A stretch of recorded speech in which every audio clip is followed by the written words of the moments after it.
Pada waktu itu, pada hari Sabat, Yesus berjalan di ladang gandum.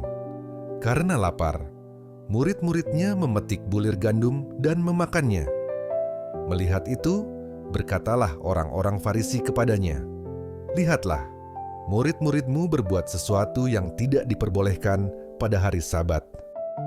Tetapi, jawab Yesus kepada mereka, "Tidakkah kamu baca apa yang dilakukan Daud ketika ia dan mereka yang mengikutinya lapar, bagaimana ia masuk ke dalam rumah Allah, dan bagaimana mereka makan roti sajian yang tidak boleh dimakan, baik olehnya maupun oleh mereka yang mengikutinya, kecuali oleh imam-imam?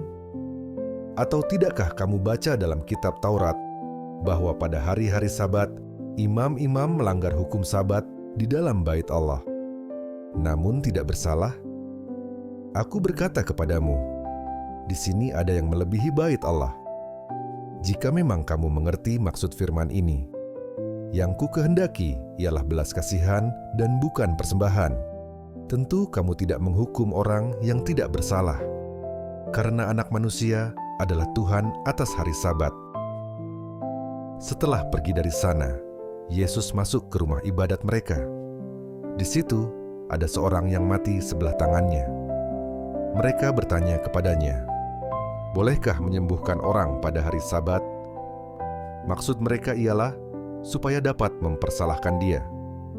Tetapi Yesus berkata kepada mereka, "Jika seorang dari antara kamu mempunyai seekor domba, dan domba itu terjatuh ke dalam lubang pada hari Sabat, tidakkah ia akan menangkapnya dan mengeluarkannya? Bukankah manusia jauh lebih berharga daripada domba? Karena itu boleh berbuat baik pada hari Sabat." Lalu kata Yesus kepada orang itu, "Ulurkanlah tanganmu." Dan ia mengulurkannya, maka pulihlah tangannya itu, dan menjadi sehat seperti tangannya yang lain. Lalu keluarlah orang-orang Farisi itu, dan bersekongkol untuk membunuh dia. Tetapi Yesus mengetahui maksud mereka, lalu menyingkir dari sana. Banyak orang mengikuti Yesus, dan ia menyembuhkan mereka semuanya. Ia dengan keras melarang mereka memberitahukan siapa dia, supaya genaplah firman yang disampaikan oleh Nabi Yesaya, "Lihatlah, itu hamba-Ku yang Kupilih, yang Kukasihi, yang kepadanya jiwaku berkenan. Aku akan menaruh roh-Ku ke atasnya, dan ia akan memaklumkan hukum kepada bangsa-bangsa. Ia tidak akan berbantah, dan tidak akan berteriak, dan orang tidak akan mendengar suaranya di jalan-jalan. Buluh yang patah terkulai tidak akan diputuskannya, dan sumbu yang pudar nyalanya tidak akan dipadamkannya, sampai ia menjadikan hukum itu menang. Dan padanyalah bangsa-bangsa akan berharap." Kemudian dibawalah kepada Yesus seorang yang kerasukan setan. Orang itu buta dan bisu. Lalu Yesus menyembuhkannya, sehingga si bisu itu berkata-kata dan melihat. Maka takjublah sekalian orang banyak itu, katanya, "Ia ini agaknya anak Daud." Tetapi ketika orang Farisi mendengarnya, mereka berkata, "Dengan Beelzebul, penghulu setan, ia mengusir setan." Tetapi Yesus mengetahui pikiran mereka, lalu berkata kepada mereka, "Setiap kerajaan yang terpecah-pecah pasti binasa, dan setiap kota atau rumah tangga yang terpecah-pecah tidak dapat bertahan. Demikianlah juga kalau iblis mengusir iblis, ia pun terbagi-bagi dan melawan dirinya sendiri. Bagaimanakah kerajaannya dapat bertahan? Jadi, jika aku mengusir setan dengan kuasa Beelzebul, dengan kuasa siapakah pengikut-pengikutmu mengusirnya? Sebab itu merekalah yang akan menjadi hakimmu. Tetapi jika aku mengusir setan dengan kuasa Roh Allah, maka sesungguhnya kerajaan Allah sudah datang kepadamu. Atau bagaimanakah orang dapat memasuki rumah seorang yang kuat dan merampas harta bendanya apabila tidak diikatnya dahulu orang kuat itu? Sesudah diikatnya, barulah dapat ia merampok rumah itu. Siapa tidak bersama aku, ia melawan aku. Dan siapa tidak mengumpulkan bersama aku, ia mencerai-beraikan. Sebab itu aku berkata kepadamu, segala dosa dan hujat manusia akan diampuni, Tetapi hujat terhadap Roh Kudus tidak akan diampuni. Apabila seorang mengucapkan sesuatu menentang Anak Manusia, ia akan diampuni.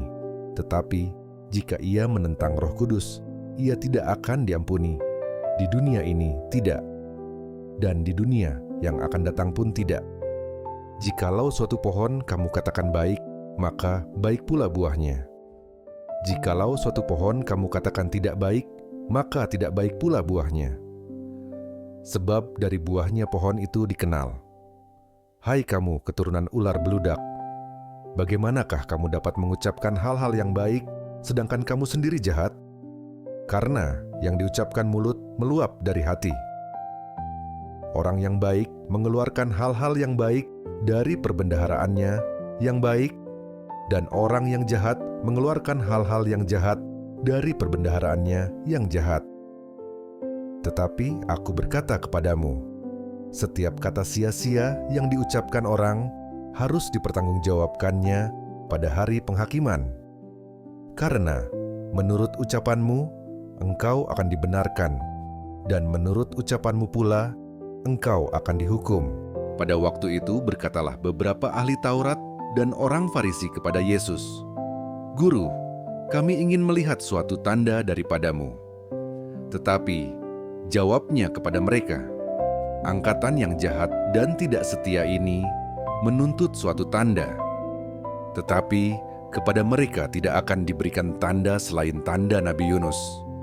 Sebab seperti Yunus tinggal di dalam perut ikan 3 hari 3 malam, demikian juga Anak Manusia akan tinggal di dalam rahim bumi 3 hari 3 malam. Pada waktu penghakiman, orang-orang Niniwe akan bangkit bersama angkatan ini dan menghukumnya juga. Sebab orang-orang Niniwe itu bertobat setelah mendengar pemberitaan Yunus. Dan sesungguhnya yang ada di sini lebih daripada Yunus. Pada waktu penghakiman, ratu dari selatan itu akan bangkit bersama angkatan ini, dan ia akan menghukumnya juga. Sebab ratu ini datang dari ujung bumi untuk mendengar hikmat Salomo, dan sesungguhnya yang ada di sini lebih daripada Salomo. Apabila roh jahat keluar dari manusia, ia pun mengembara ke tempat-tempat yang tandus mencari perhentian. Tetapi ia tidak mendapatnya. Lalu ia berkata, "Aku akan kembali ke rumah yang telah kutinggalkan itu."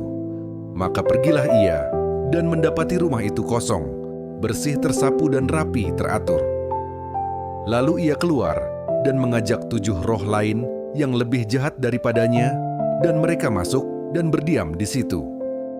Maka akhirnya keadaan orang itu lebih buruk daripada keadaannya semula.